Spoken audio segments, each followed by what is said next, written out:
Imagine for a moment standing in the middle of a vast, ancient world where the air hums with the pulse of legends. It's the time of gods, where every whisper of the wind holds a secret, and every stone beneath your feet is imbued with a story, a memory of those who have come before.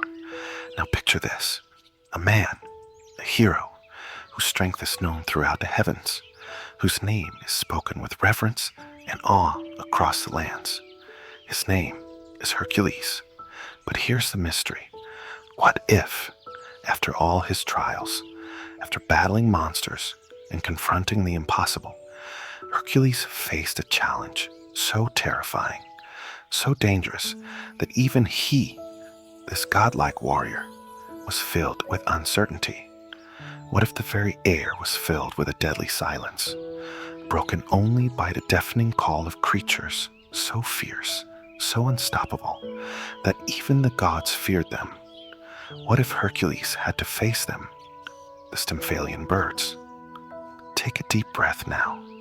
Inhale slowly, feeling the coolness of the air fill your lungs. And as you exhale, let go of the weight you're carrying. Feel it slowly drift away, like leaves floating downstream. There's nothing to hold on to, and nothing to rush. Just this moment. Just you. Feel your body sinking into the surface beneath you. Every muscle in your body becoming softer, heavier. From the tips of your toes, all the way up to the crown of your head, feel the gentle, soothing weight of the world lifting off your shoulders. The gentle breeze of the evening whispers against your skin, cool and comforting. It carries with it the smell of earth and pine, the scent of ancient forests. You can almost hear the distant rustle of leaves, the soft murmur of a nearby stream. Everything is calm, peaceful, safe. As you breathe in deeply once again, allow your mind to follow the rhythm of the breath, in and out, in and out, like a steady ebb and flow of a tide. Gentle, calm, relaxed. Now imagine yourself surrounded by a soft golden glow, a light that feels warm, like the fading rays of a sunset, dipping beneath the horizon. The world around you grows quieter, more distant. You're not in any hurry. The time is yours to claim. In this moment, nothing else exists except the peace you feel now. And so, in the gentle embrace of this peace, we move into a time long ago, in a land where gods walked among men, and every shadow could hold a mystery.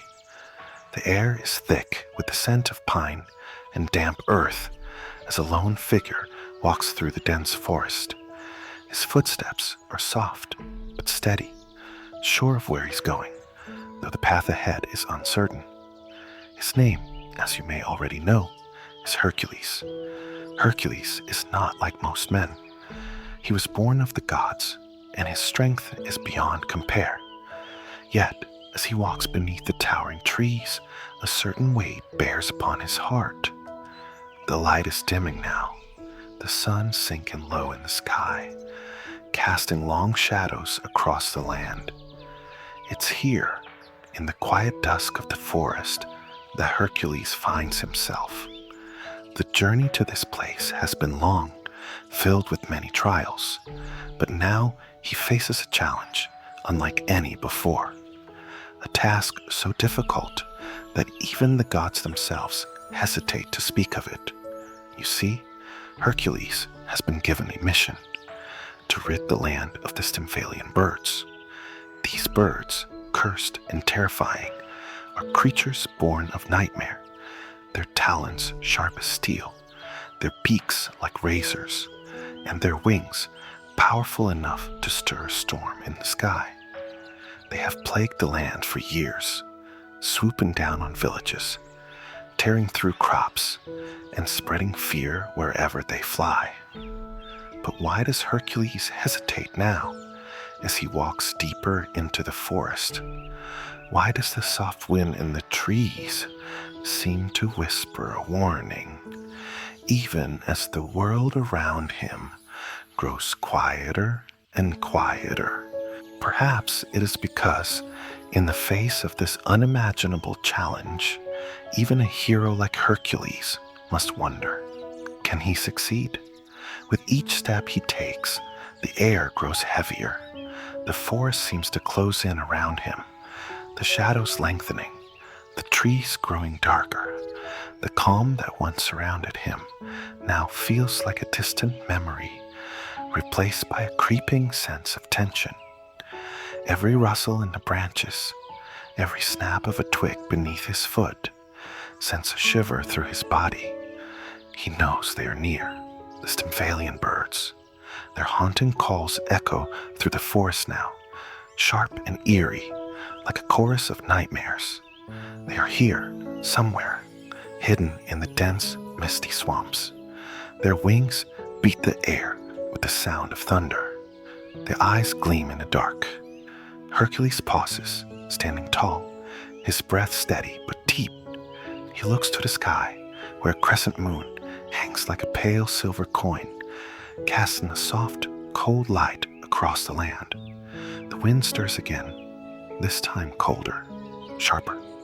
The birds are close, and yet a voice stirs within him, quiet but unmistakable. A voice that speaks of destiny. A voice that tells him that this is his moment. With a final deep breath, Hercules steps forward into the unknown. His fate is tied to the fate of the land. And so, with courage in his heart, he continues. The weight of the task before him is great, but his resolve is greater. But as he draws closer to the eerie swamp, where the birds are said to dwell, he can't help but wonder, how will he face them? How will he conquer creatures so fierce, so wild? The path ahead is dark. The air thickens with danger, but Hercules knows, as he has always known, he cannot turn back. And so, Hercules' journey begins. His steps are quiet, but purposeful, as he makes his way into the heart of the darkening forest, where the eerie call of the birds waits for him. But what he doesn't know, not yet, is how this journey will change him. How the darkness of the swamp will reveal parts of himself he has never seen before. How, in the face of fear and uncertainty, he will discover the true meaning of bravery. But now, let us rest for a moment as Hercules continues his path toward the unknown. The night is heavy, and the birds are waiting. What will happen next? The answer lies just ahead. Hercules moves deeper into the forest, the air thick with the scent of wet earth and decaying leaves. His steps are steady, though the darkness grows heavier around him with each passing moment. The wind whispers secrets through the trees, but they are not comforting. They are warnings, the rustling voices of the ancient woods, telling of the terror that awaits in the swamp ahead. As he continues, his thoughts flicker like the shadows that dance at the edge of his vision. He thinks of his past, his battles, his victories, and the price that each one has exacted. The weight of those trials has forged him into a man of immeasurable strength, but they have also carved deeper questions into his soul. Why must there always be more? Why can't there be peace for once? His heart feels the weight of this moment, this task. Even though the gods themselves have tasked him with ridding the land of the Stymphalian birds, a part of him is uncertain. For the first time in a long while, doubt creeps into his mind. Am I enough? But no. He banishes the thought. He is Hercules, the strongest mortal who ever lived. He is the son of Zeus. He will not falter. Yet, as he steps closer to the murky swamps, his confidence is tested in ways he never imagined. The trees thin out, their trunks warped and twisted, their limbs gnarled like ancient fingers reaching for him. The air here is different, damp thick, almost choking. It clings to his skin, dampens his brow. The stillness is unnerving, a deep, unsettling quiet. Even the wind has stopped. There's no rustling of leaves, no sound of distant creatures. The world feels as though it's holding its breath, waiting. Hercules stops for a moment, his sharp eyes scanning the darkened horizon. He feels them now. Though he can't see them, he knows they're there. The Stymphalian birds are nearby, their deadly wings slicing through the air like whispers of death itself. A rustle to his left. He jerks his head toward the sound, but nothing is there.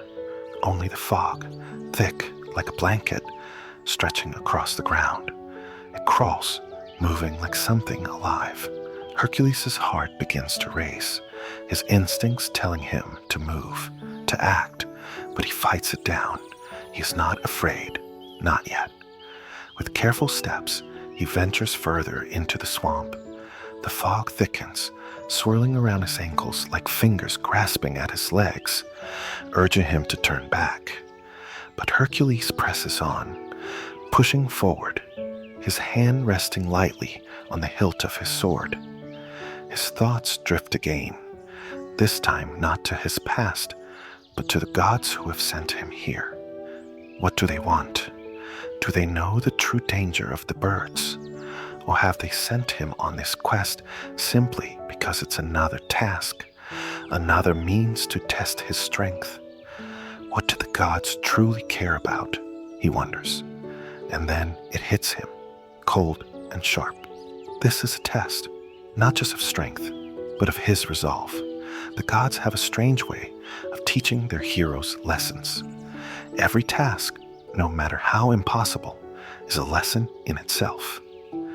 Testing not just physical prowess, but inner strength, courage, and the ability to face the unknown with conviction. But will I be tested more than I can bear? Hercules wonders, a feeling of unease creeping through him, though he pushes it down with every step. As he wades deeper into the murky waters of the swamp, a low, guttural sound reaches his ears. The birds. Their calls are distant at first, but they quickly grow louder, sharper, their shrill screeches cutting through the stillness like a blade. Hercules tightens his grip on his sword, his muscles coiling like springs ready to explode. His eyes narrow, scanning the dense fog, searching for the creatures, but they remain elusive, hidden within the thick, oppressive mist. And then he hears it, the faintest whisper of feathers brushing against each other, the soft flutter of wings beating in the silence. A shadow flits just beyond his reach, its shape barely visible. For a moment, Hercules thinks it's just his imagination playing tricks on him. But then another sound, this one closer. A soft, wet rustle as something moves swiftly through the swamp, unseen. They're watching me, Hercules realizes. They're circling. A sharp screech cuts through the air. The first bird reveals itself. Its silhouette is enormous, its wings spread wide, creating a shadow that seems to blot out the very stars themselves. Hercules stands frozen for a moment, his heart hammering in his chest. He's seen many monsters in his time, but nothing like this. The bird's eyes gleam with malice, its razor-sharp beak glistening in the dim light. Its talons, sharp as steel, scrape against the stone beneath it as it hovers in place. And then, before Hercules can react, a second bird swoops in from the side, its wings slicing through the air with an almost deafening sound. Hercules jumps back, narrowly avoiding the bird's sharp beak. His sword is drawn in an instant, and he raises it to strike.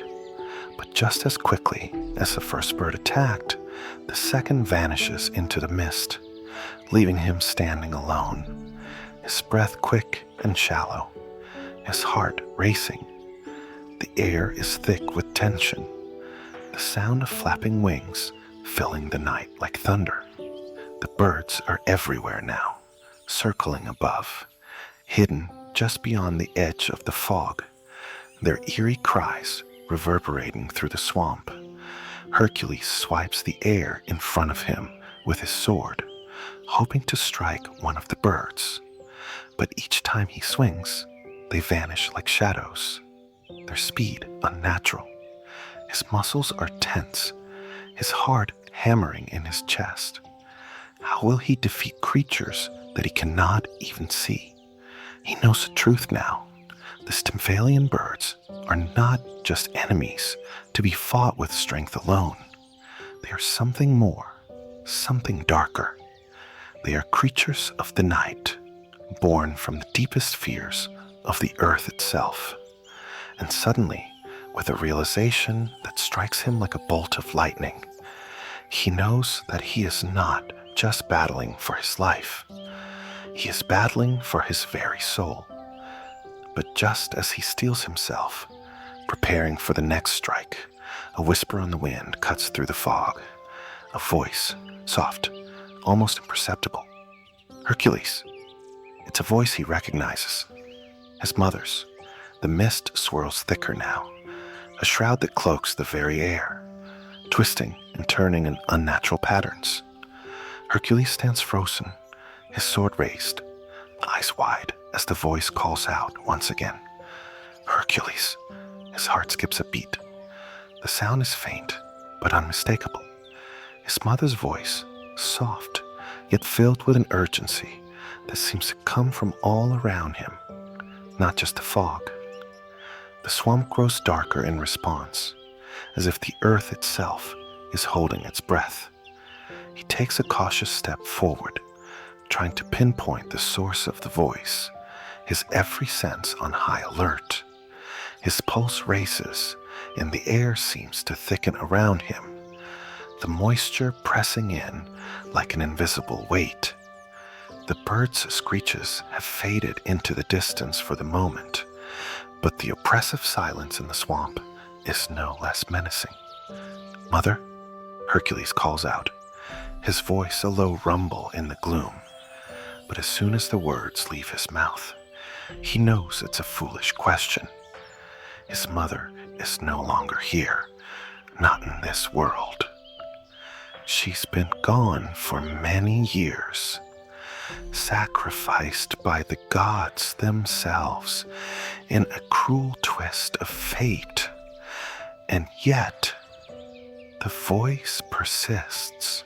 Hercules, it calls again, the words laced with something more than mere echo, a hint of sorrow, of love unspoken, of something unfinished. But how? How could she be here now, in the dark swamp, calling to him like this? The questions swirl in his mind, a storm of confusion, but his thoughts are quickly interrupted as something shifts in the air. The ground beneath his feet seems to hum with an ancient, deep rhythm, a pulse that comes from the very earth itself. The birds are near. Suddenly, from the mist, the first bird strikes, its talons glistening in the dim light, the feathers of its wings sharp as knives. The creature is faster than any monster Hercules has ever faced. A blur of motion, a flash of wicked silver as it descends upon him. Instinctively, Hercules swings his sword in a wide arc, the blade cutting through the air with a roar. The bird screeches in fury, narrowly dodging his strike. Its eyes gleam with malevolent intelligence, and its beak opens wide as it retaliates, snapping at him with terrifying speed.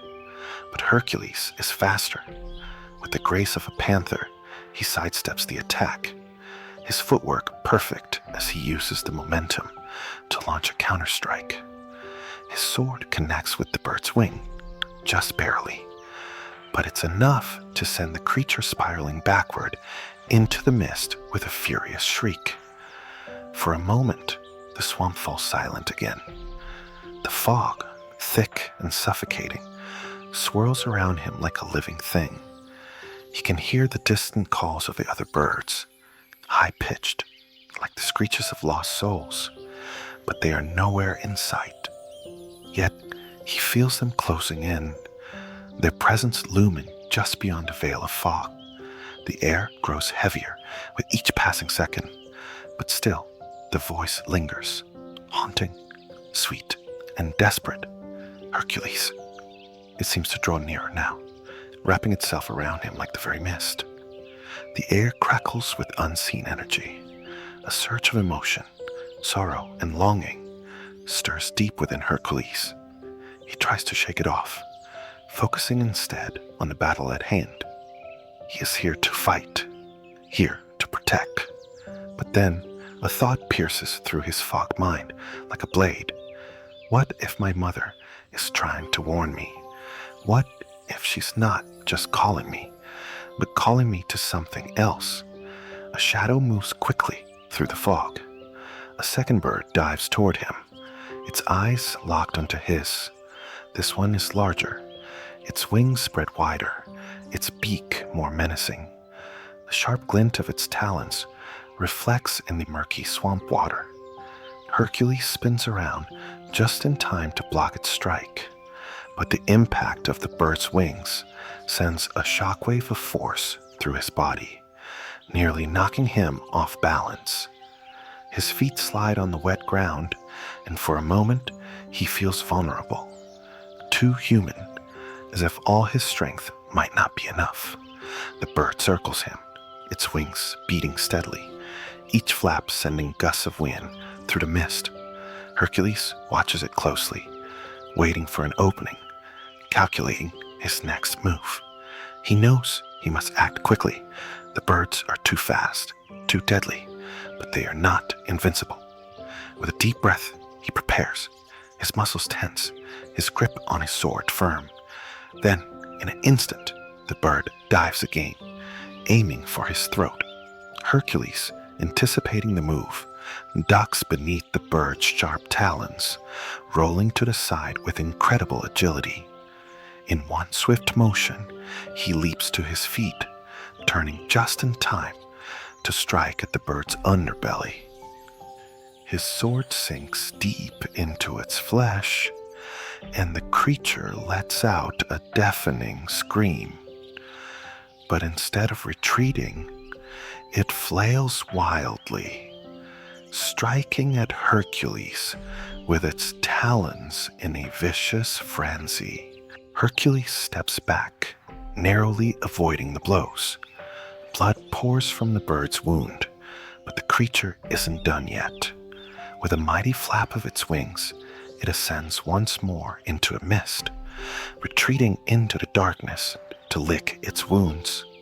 Hercules watches it vanish into the fog, his breath coming in heavy gasps. The fight isn't over, not by a long shot. The birds are relentless, and this swamp, this place of twisted shadows, feels more alive with every moment that passes. As he steadies himself trying to calm the rush of adrenaline that pulses through his veins, he hears it again.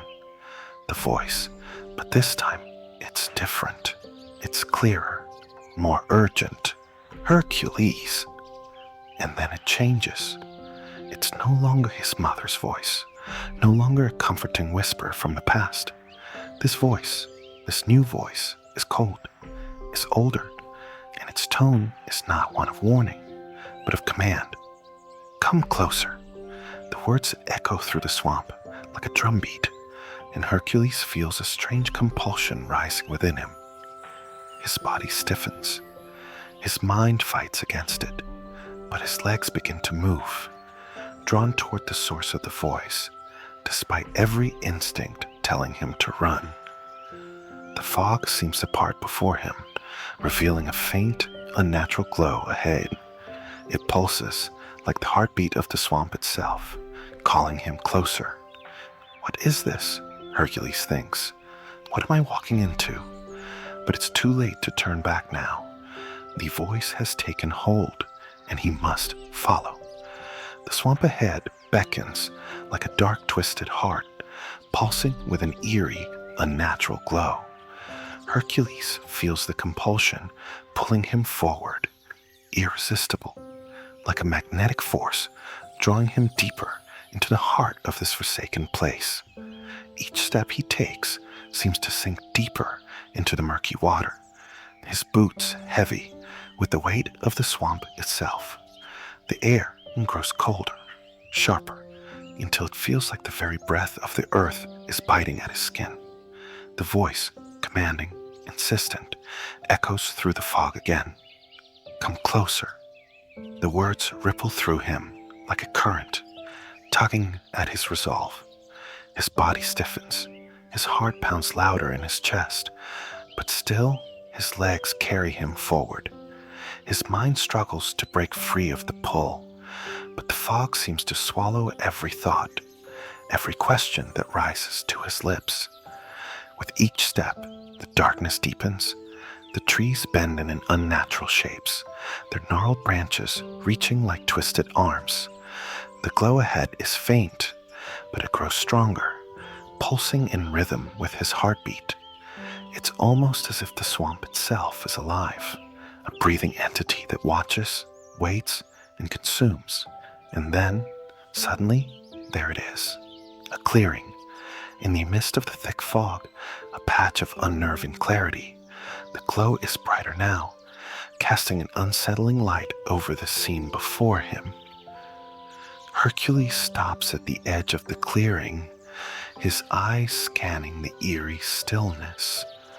His breath catches in his throat. There, in the center of the clearing, stands a figure, a woman draped in flowing robes that shimmer like liquid silver in the unnatural light.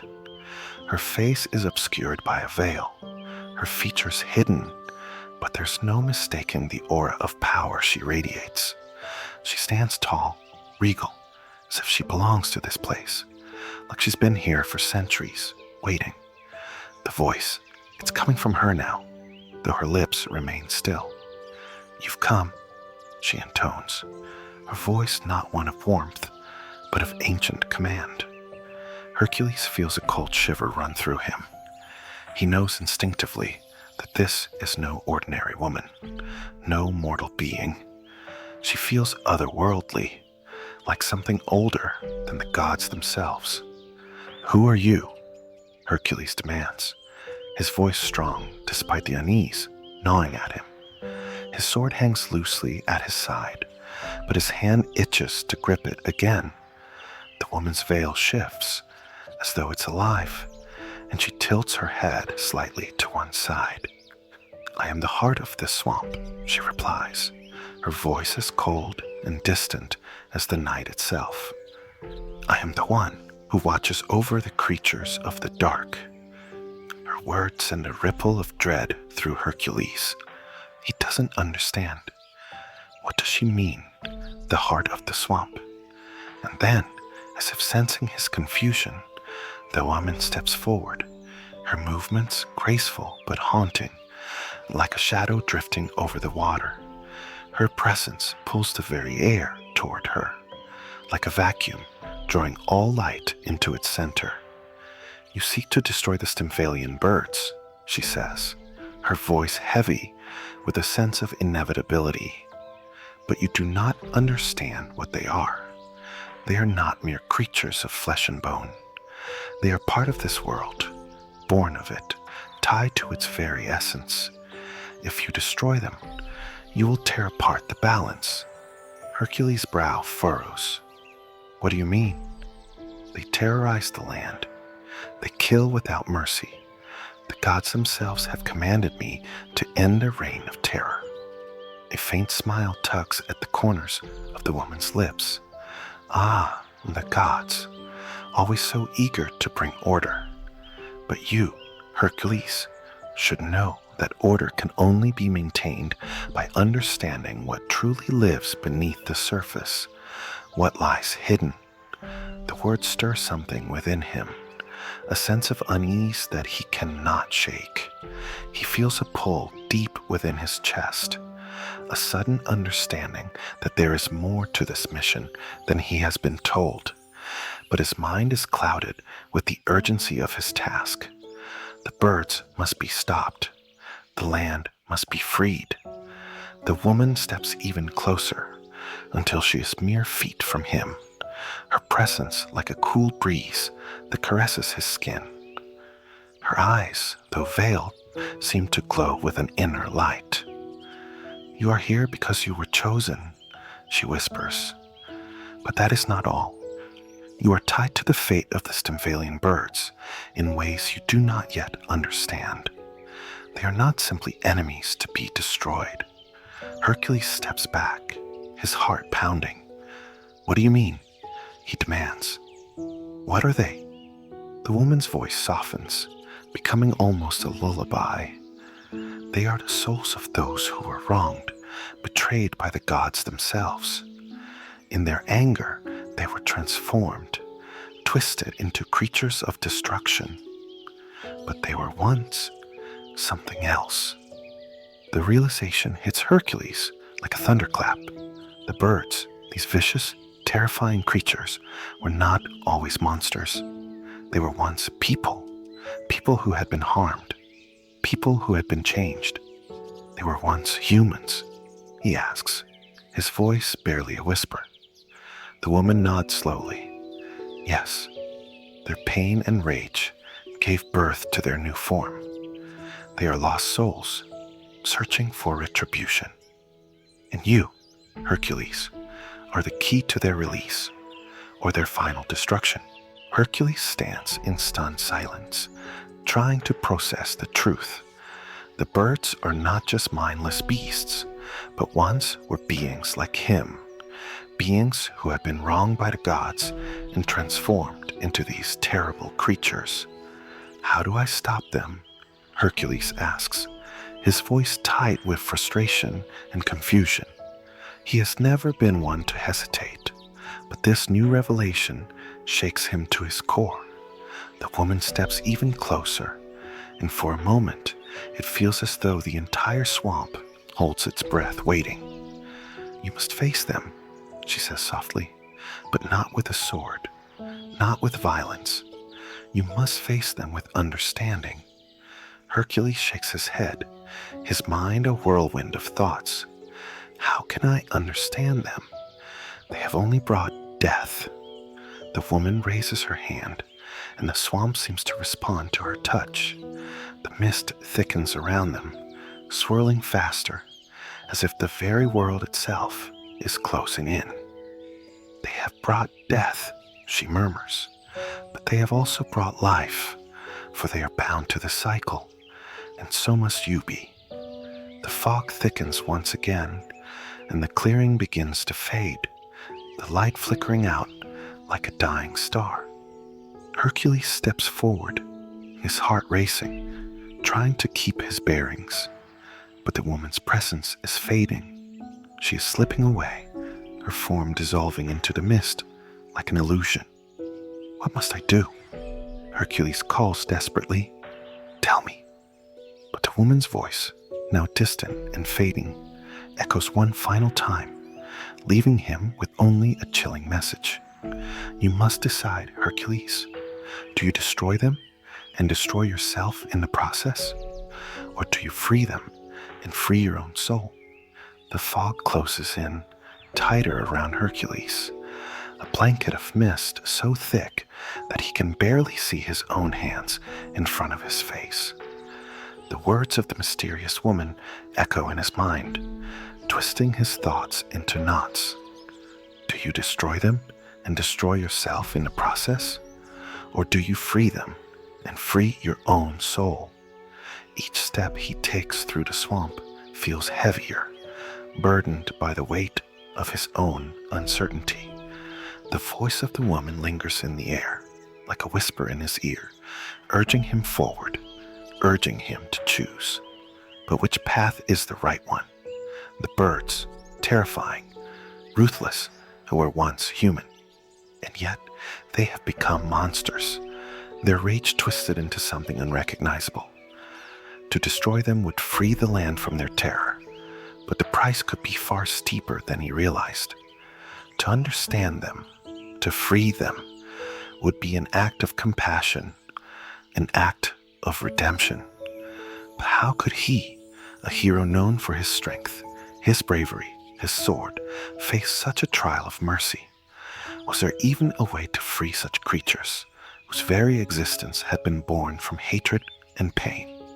Hercules' mind races as the mist thickens, swirling around him like an oppressive force, suffocating all clarity. He grips his sword tighter, his knuckles white, but something deep within him shifts. The sword feels heavy in his hand, the steel no longer a symbol of his might, but a reminder of the burden of violence. His feet crunch through the soft earth, each step guided by some unseen force. He doesn't know where he's going, but something within him, an ancient knowing, guides him forward. The clearing, the woman's words, the terrible birds, all of it swirls in his mind, like the storm that rages within him. As he moves deeper into the swamp, the first bird appears, descending from the mist like a specter. Its massive wings beat with a force that shakes the very ground, and his eyes gleam with an unnatural intelligence. Hercules steps forward, his breath slow and steady, his mind focused. The creature circles him, screeching in fury, its sharp talons ready to tear him apart. But instead of raising his sword, he stands still, his gaze steady, his heart calm. The bird lands in front of him, its eyes locked onto his. Its chest heaves with breath, and for the first time, Hercules sees the pain in those eyes, an unspoken sorrow, a longing for release. It isn't the beast he imagined. It is something more, something human. The bird cocks its head, its wings rustling like the winds of a distant storm. The fury in its eyes begins to soften, and for a fleeting moment, Hercules sees what he must do. He lowers his sword, his grip loosening. Slowly, he steps toward the creature, his heart pounding in his chest. He doesn't know what will happen. He doesn't know if this will work, but he feels a bond forming, something ancient and unspoken, drawing him closer to the bird, closer to the truth of his pain. Hercules. The voice returns, soft, like a memory, and this time it is no longer the woman's voice. It is 1,000 voices, each one crying out in sorrow and regret. It is the voices of the lost souls, those who had been wronged, betrayed, twisted into the birds of the swamp. Hercules stands before the creature, his eyes locked onto its. He speaks softly, his words steady, but filled with understanding. "I understand you," he says, his voice low but certain. "I know your pain, your rage. I can feel it inside me, but it doesn't have to be this way." The bird tilts its head, as if listening, its beak parting slightly, as if to speak. But instead of attacking, it lowers its head, bowing to him in a gesture of surrender. For the first time, Hercules feels the weight of a sword in his hand lift. He is no longer the warrior, the hero bound to destruction. He is something else now. He is the redeemer, the one who sees beyond the surface, the one who understands. He kneels before the bird, extending a hand, his palm open. The bird hesitates, its eyes searching his face, and then, with a gentle, trembling step, it reaches out, touching his hand with its beak. A sudden flash of light bursts from the swamp, bright and blinding, filling the air with a radiant glow.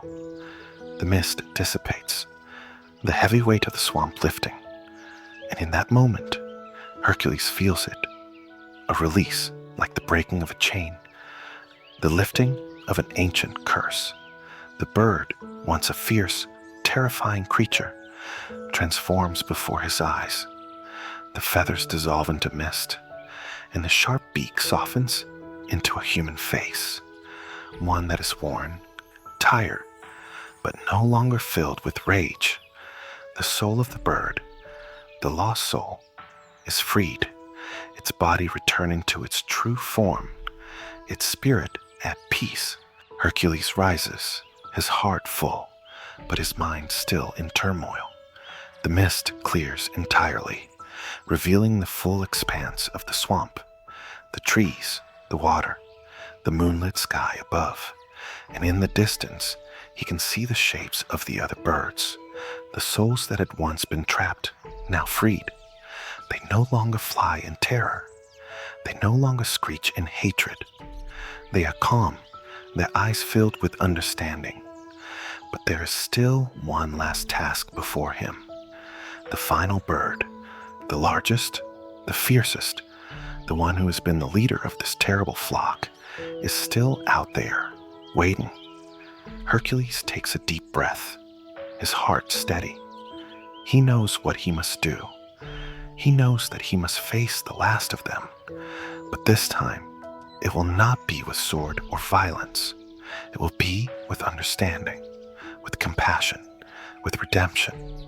The final bird appears, its wings spread wide, its eyes burning with the fury of the gods themselves. It screeches as it dives toward him, its talons aimed directly for his chest. Hercules stands firm, his heart unwavering. He does not raise his sword. And then, in a single, perfect moment, the bird slows, hovering in midair as if unsure of its course. The light from the clearing falls on it like a blessing, and Hercules meets its gaze. He knows what must happen. The bird falters. Its wings beat weakly. The fury in its eyes begins to fade. And with that, the final bird lowers itself to the ground, its eye softening, the rage fading into nothingness. It, too, like the others, is freed. The swamp is still. The birds, no longer creatures of destruction, gather around Hercules, their eyes now filled with gratitude. The moon shines down, casting its pale light over the scene, and for the first time in a long while, the land is at peace. Hercules stands among them, no longer a hero on a quest for glory, but a man who has learned something far more valuable, the power of mercy, of understanding, and of redemption. He looks up at the night sky, the stars twinkling softly above him, and a quiet peace settles over his heart. The task is done, the curse is lifted, and the birds, the souls who were once lost, are free. As the moonlight gently bathes the clearing, and the soft, steady breaths of the freed birds fill the air, Hercules finally allows himself to rest. His journey has been long, and his heart, now at peace, can finally find solace in the quiet night. The land is still, the air calm, and the stars above twinkle as if to say, "Well done, brave hero." And now, dear listener, it's time for you to rest too. Allow the calm of this story and the peaceful resolution of Hercules' journey to fill your heart with warmth. Let go of your worries, just as Hercules has let go of the burden of violence, and drift into the comfort of the night. The world is gentle now, like a lullaby. The birds are free. The land is at peace. The moon watches over you, soft and steady. Good night, dear friend. Sweet dreams. Let your heart be light, your thoughts serene as you sleep under the stars, just as Hercules did, surrounded by peace. Good night, and may your dreams be filled with calm and wonder. Sweet dreams.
you.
you.